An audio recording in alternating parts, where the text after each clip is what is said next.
I still remember that night like it's carved into the back of my mind.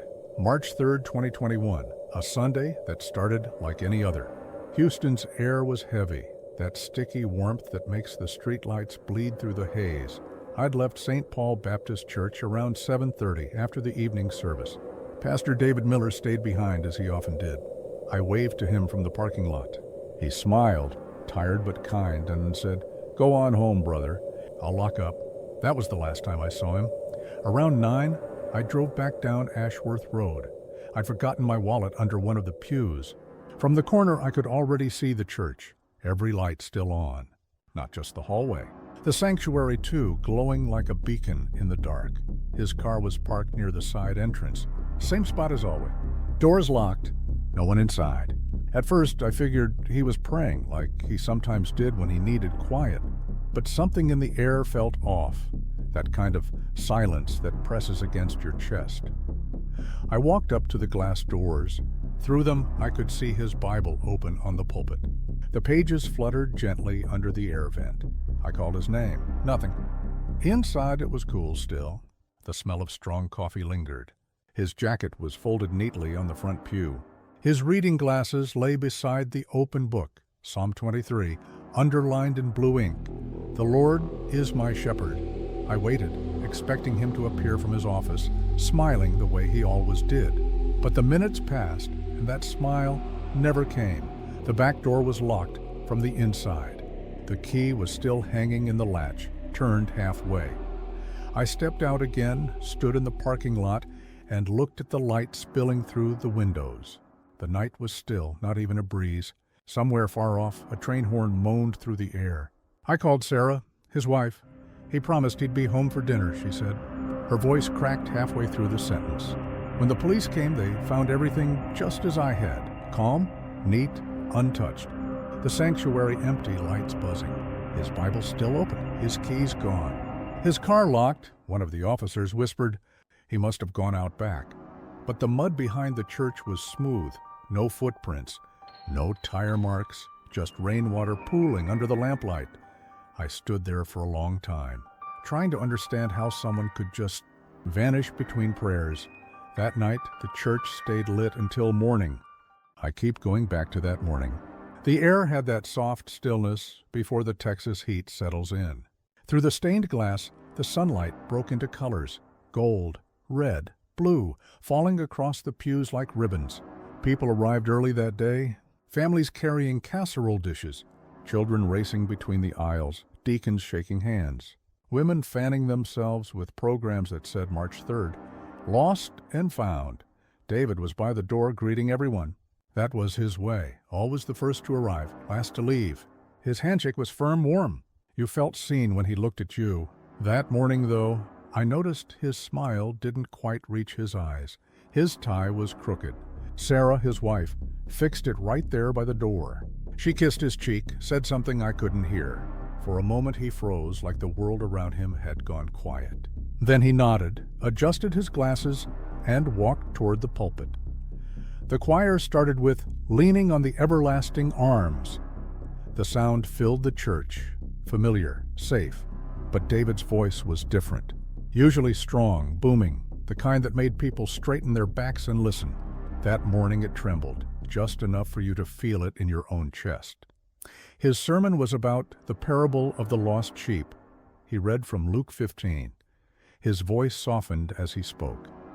Sometimes the shepherd leaves the 99 to find the one that's wandered off. And sometimes the one never makes it back. I remember the way those words hung in the air, heavier than they should have been. You could feel people looking at each other. No one said anything. Even the kids stopped moving. When he closed his Bible, he didn't smile. He just looked down for a long time, as if the sermon had been for himself. After service, everyone gathered in the fellowship hall for coffee. David moved from group to group, laughing, shaking hands, pretending the weariness wasn't there. Someone joked about the Texans losing again. He laughed too, a little too hard. Then he excused himself. "I've got something to finish before I head home." I saw him take his Bible and walk back into the sanctuary. He paused at the door, looked over his shoulder and said, "Just one more prayer, brother. Then I'll be right behind you. I remember that line now more than anything else. One more prayer. Later, when everything had already gone wrong, the police showed me the service recording. You could see him at the pulpit right before the sermon ended. His phone vibrated once faintly on the wood. He glanced down, covered it with a paper, and went on speaking. They traced the call later. Not a call, a text. 6:12 p.m., local number. 3 words, meet me there. No one ever figured out where there was. The thing about that night was the quiet. Houston's never really quiet. There's always something. Dogs, traffic, radios leaking through open windows. But around St. Paul, everything stopped. The street felt like it was holding its breath. 2 patrol cars pulled up around 10. Red and blue lights swept across the church walls, flickering over the cross above the entrance. I stood by the steps, arms crossed, trying to explain what I'd seen, or hadn't seen. Officer Ruiz was the first to arrive. We'd gone to school together once. He looked at me, then at the building.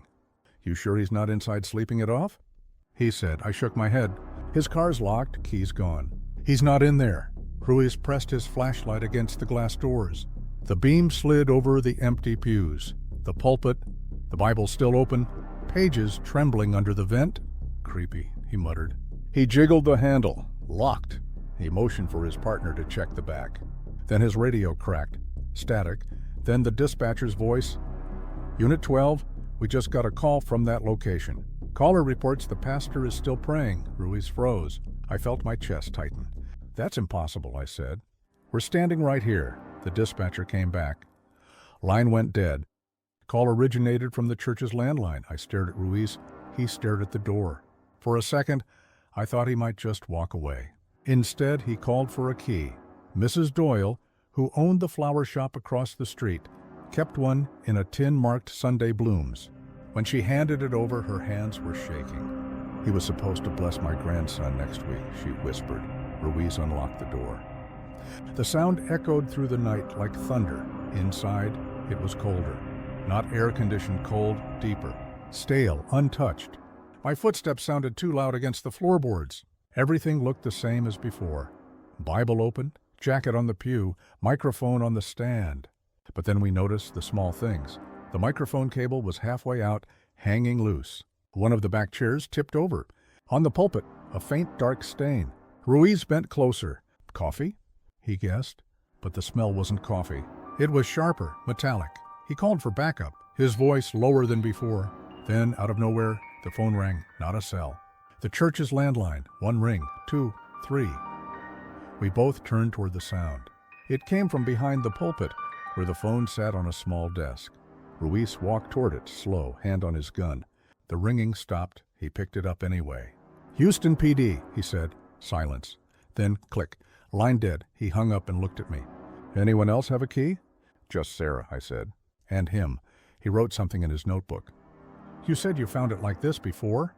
Exactly like this, I said. He nodded slowly, then pointed at the Bible. Then why is it open to Luke now? Didn't you say it was Psalm 23 before?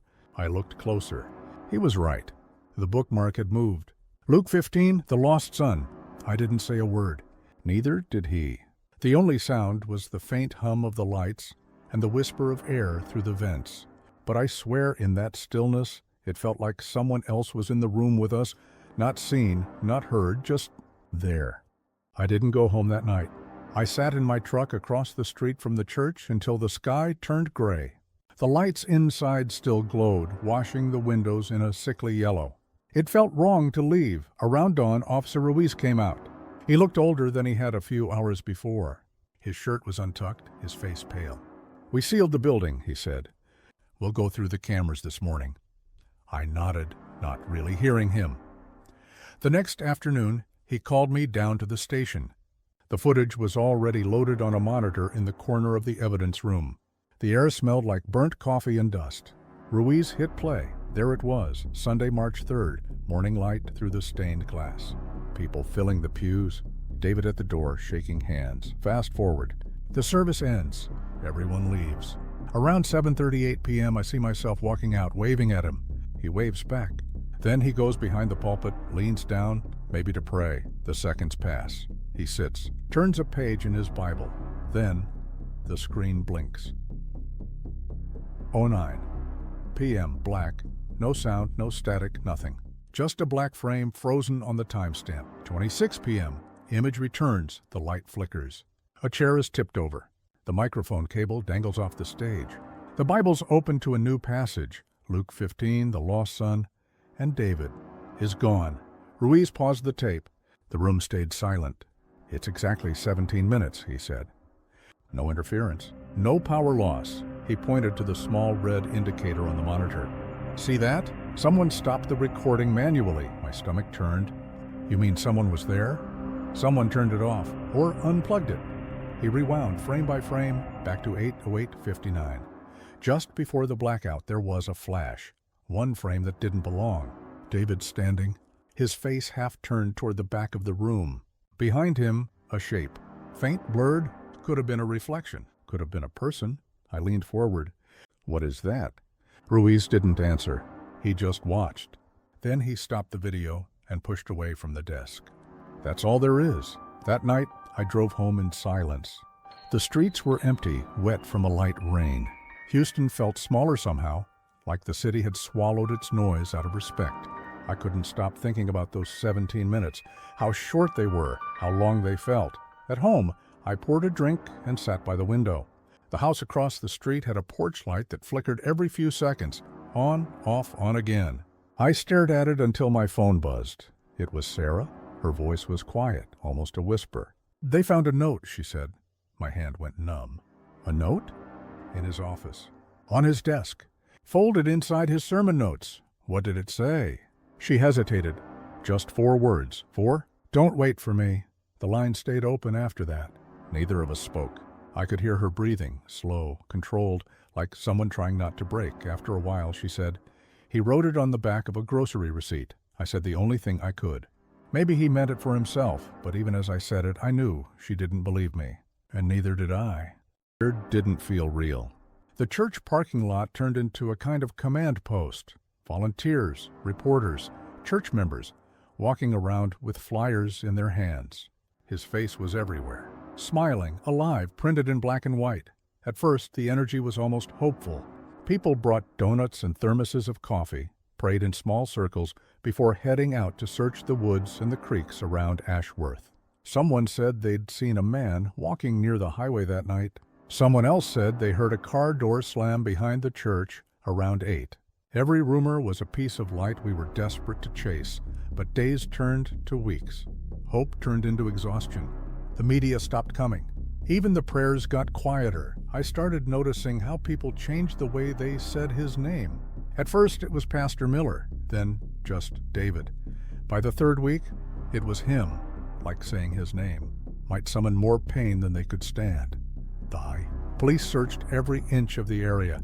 Helicopters, dogs, drones, nothing. The creek behind the church was dragged 3 times. Still nothing. On the 15th day, they called off the official search. Ruiz looked like he'd aged 10 years. We'll keep it open, he said. But we're out of leads. I remember standing in the parking lot watching the last of the cruisers pull away. The hum of their engines faded until there was only the sound of the wind through the trees. For the first time, I realized that maybe the story wouldn't end with a found body or a happy return. Maybe it would just stay open. Sarah came by later that evening.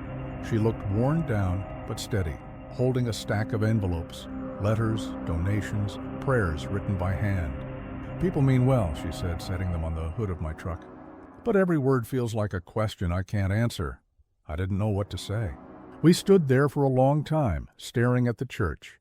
The tape was gone now, the doors unlocked again. Inside, only one light burned, the one above the pulpit. I can't stand that light, she whispered. But I can't turn it off either. The next Sunday, the congregation gathered again. Half the pews were empty, but the ones who came looked tired, older. They placed flowers near the altar, candles on the steps. The choir sang the same hymn, leaning on the everlasting arms.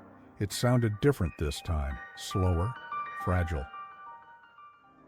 When it was my turn to speak, I walked up to the front and looked out over the faces, people I'd known all my life. None of us had answers, just the same question hanging in the air like humidity. What happened to him? I told them what I remembered, his words from the last sermon. Sometimes the lost never make it back, my voice cracked halfway through. And then, as if the silence itself pushed us to fill it, someone in the back started to sing, softly at first one line, then another joined, until the whole room was singing together. The sound was shaky, but it filled every corner of the church, and for the first time since that night, I didn't feel like I was searching anymore. I just stood there listening, realizing that maybe the ones who stayed were the ones still lost, looking for faith, for reason, for peace. The song ended. The candles flickered. The light above the pulpit burned steady. 3 years have passed. Sometimes it feels like 3 days, sometimes like 30. Houston moves on like it always does. Streets repaved, storefronts replaced, faces changed. But St. Paul Baptist still stands the same. Red brick, white steeple, and that one light above the pulpit that never went out. They've painted the walls since then, replaced the carpet, even fixed the leaky roof, but no one's touched that bulb. People say it survived 2 storms and a power outage without flickering once. I don't know if that's true, but part of me wants to believe it. Sarah still comes every Sunday. Second pew from the front, right where she used to sit when David preached. She doesn't cry anymore. She listens, sometimes hums along with the hymns. Her son Thomas started college last fall. Grace plays piano for the choir now. Life didn't stop. It just learned to move differently. As for me, I stopped trying to explain what happened. There's no clean ending, no proof, no miracle. Just 17 minutes of blank tape and a man who never came home. But I still drive by the church sometimes, windows down, engine off, just to hear the hum of that old building breathing in the dark. Every time, that same light is still on, warm, soft, waiting. Once, about a year ago, I went inside again. The door creaked just like it used to. The air smelled of wood polish and dust. And there it was, the Bible, still on the pulpit, open to Luke 15. The pages curled, ink fading at the edges. I ran my fingers over the words. Rejoice with me. I have found my lost sheep. For the first time, it didn't hurt to read it. I think I finally understood what David meant when he said faith isn't about answers. It's about standing in the dark long enough to realize you were never alone. Last Easter, they asked me to help clean up before service. When I finished sweeping, I looked up at that light. Same soft glow, same quiet hum. I reached up and turned it off. The room felt dark, not heavy, not empty, just peaceful. And for the first time since that night, I didn't feel the need to turn it back on. I locked the door, slid the spare key under the mat, right where he used to leave it, and stepped outside. The morning air was warm. The city was waking. Birds, cars, laughter in the distance. I stood there a moment longer, then walked away without looking back.